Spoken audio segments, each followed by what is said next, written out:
Welcome to our YouTube channel education के लिए dear viewers and learners. Hope you are fine. अस्सलाम वालेकुम। आज का जो टॉपिक है ये है directive principles of state policy, जिसको कहते हैं DPSP, directive principles of state policies.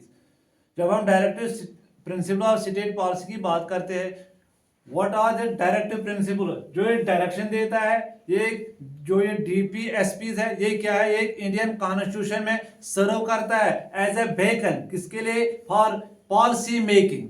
So जो ये पॉलिसी मेकर्स है, जब भी स्टेट में जो लॉज फ्रेम करते हैं, इनकी एक नया आइडिया, इनको एक आइडिया मद्देनजर रखना है कि जब जब भी ये पॉलिसी बनाएंगे, इनको कुछ ना कुछ प्रिंसिपल्स मद्देनजर रखने हैं। इनको कहते हैं directive principles of state policies. So जो directive principles of state policies है, ये ऑफ इंडियन कॉन्स्टिट्यूशन में है।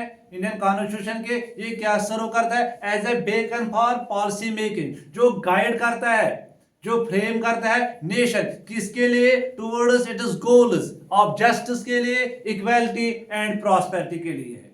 सो इट गाइडलाइंस, सो जो डायरेक्टिव प्रिंसिपल्स है, ये गाइडलाइन करता है, जो एनश्राइन्ड है इन द इंडियन कॉन्स्टिट्यूशन। इनका जो एम है to directing the state in its governance, policy making, to and ensure the welfare of people and establishment of a just society. That society, just society is a society of fairness, जहां पर equality है and जहां पर liberty है। But these directive principle जो है, ये एनश्राइन्ड है in the fourth part of the Indian Constitution and it covers the articles from 36 to 51। जैसे कि आपको पता है, इंडियन कॉन्स्टिट्यूशन जो है, इसमें 22 पार्ट्स है एंड 12 शेड्यूल्स है। जो पार्ट फर्स्ट है, इसमें कौन कौन सा आर्टिकल आता है, 1 to 4, जो डील करता है यूनियन एंड इट्स टेरिटरी से भी। जो part first of the Indian constitution, ये किससे डील करता है, ये डील करता है यूनियन एंड इट्स टेरिटरीज। ऐसे ही पार्ट सेकंड जो है, वो किससे डील करता है, जिसमें आर्टिकल आता है 5 से लेके 11 तक, ये डील करता है सिटीजनशिप, सिटीजन से। And the third part of the Indian constitution, जहां से 12 to 35 जो आर्टिकल आता है, फंडामेंटल राइट जिसको कहते हैं, एंड जो directive principles of state policy, जो फॉल करता है part fourth of the Indian constitution, जो लिस्टेड है in the fourth part of the Indian constitution. इसमें कौन कौन सा आर्टिकल आता है, इसमें आर्टिकल आता है 36 से लेके 51 तक। सो जो ये डायरेक्टिव प्रिंसिपल्स है, ये क्या है, इट रिजेंबल्स, ये मुशाबत रखते हैं किससे, जो instrument of instruction from government of India act 1935 से। सो जो डायरेक्टिव प्रिंसिपल जो है, ये कौन सा कॉन्सेप्ट देता है, ये कहता है embody a concept of welfare state. यानी जो हिंदुस्तान है, इसमें जो आबादी है, some have some have now had, जो that means जो इकोनॉमिकली बैकवर्ड है, इकोनॉमिकली अपवर्ड है। सो जो गवर्नमेंट चाहता है कि जो हिंदुस्तान है, यहाँ पर होना चाहिए इक्वालिटी, यहाँ पर लिबर्टी, यहाँ पर फेयरनेस होना चाहिए। इसीलिए इनको कहते हैं directive principles of state policy. So जो ये डायरेक्टिव प्रिंसिपल्स क्या है, ये ओनली द डायरेक्शन, ये only the guide the policy makers in framing the policy. तो जो स्टेट पॉलिसी है टेकन फ्रॉम, ये कहां से बारो किया, जो ये directive principle of state policy, ये कहां से बारो किया, ये बारो किया इरिश कॉन्स्टिट्यूशन से। मगर इरिश कॉन्स्टिट्यूशन ने ये बारो किया फ्रॉम स्पेनिश कॉन्स्टिट्यूशन। सो ये मेंशन है in the part of fourth part of Indian constitution. It covers the articles of from 36 to 51। So the concept behind, the philosophy behind the DPSP, directive principle of state policy क्या है, to create a welfare, जो it gives the welfare state, एक welfare state होना चाहिए जिसमें well-being and dignity of citizens है। Its aim is to produce socio-economic development, well-being and dignity of its citizens. So Dr. Ambedkar, B.R. Ambedkar says directive principles are novel features. These are the novel features। कौन, जो ये directive principles है, ये क्या है, एक novel features of किसके, Indian constitution. While grave Granville Austin ने कहा जो ये डायरेक्टिव प्रिंसिपल्स है एंड जो फंडामेंटल राइट्स है ये क्या है, ये कॉन्सेंसस ऑफ द कॉन्स्टिट्यूशन है. So directive principles plus fundamental rights makes the philosophy of constitution of India. So जो directive principles plus fundamental rights ये क्या बनाते, ये बनाते philosophy of Indian constitution. So जो डायरेक्टिव प्रिंसिपल्स है इसमें कुछ फीचर्स भी है. फर्स्ट फीचर क्या है डायरेक्टिव प्रिंसिपल का है, ये नॉन जस्टिसेबल है, can not enforced by courts. जो नॉन जस्टिसेबल है can not be enforced by the courts. ऐसी ये डायनामिक भी है and evolving, not stating, it occurs with the emergence of socio-economic challenges and changing needs of the society. ये promote करता है welfare of the society and establishment of just society. Third feature क्या है directive principle का, welfare state. It is aim is to promote the welfare of the society and establishment of the just society. ऐसे ये socio economic objective, it is aim is to establish socio and economic goals, that means to aiming promoting social justice, economic welfare and overall development of the nation. It also, the main feature is good governance.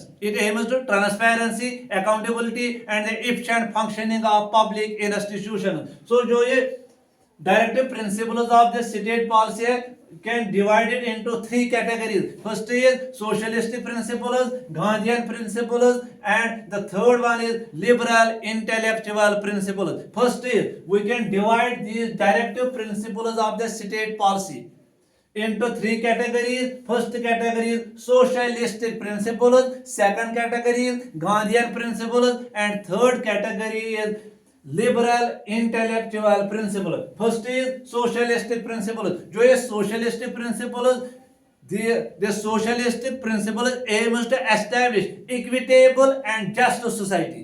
Equitable and just society कैसे? By promoting social and economic welfare and reducing disparities among citizens. So इसमें कौन कौन सा आता है? These principles follow the, ये कौन सी idea follow करता है?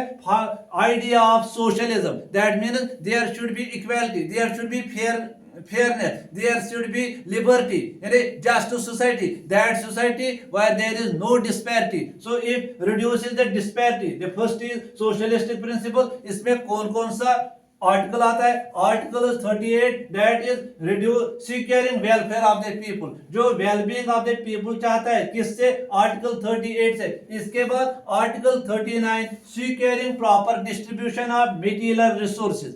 जो अनइवन डिस्ट्रीब्यूशन है कंट्री में, ये क्या सिक्योर करता है? Securing proper distribution of material resources end of the community. किसके लिए? For common goal.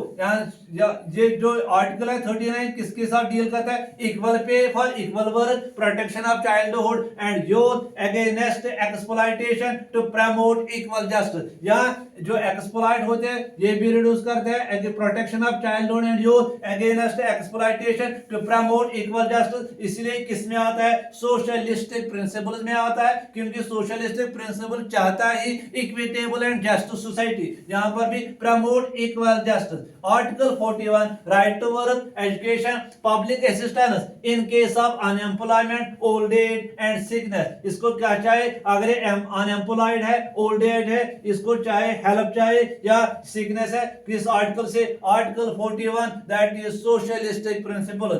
Article 42 provision of just and human conditions for work and maternity relief.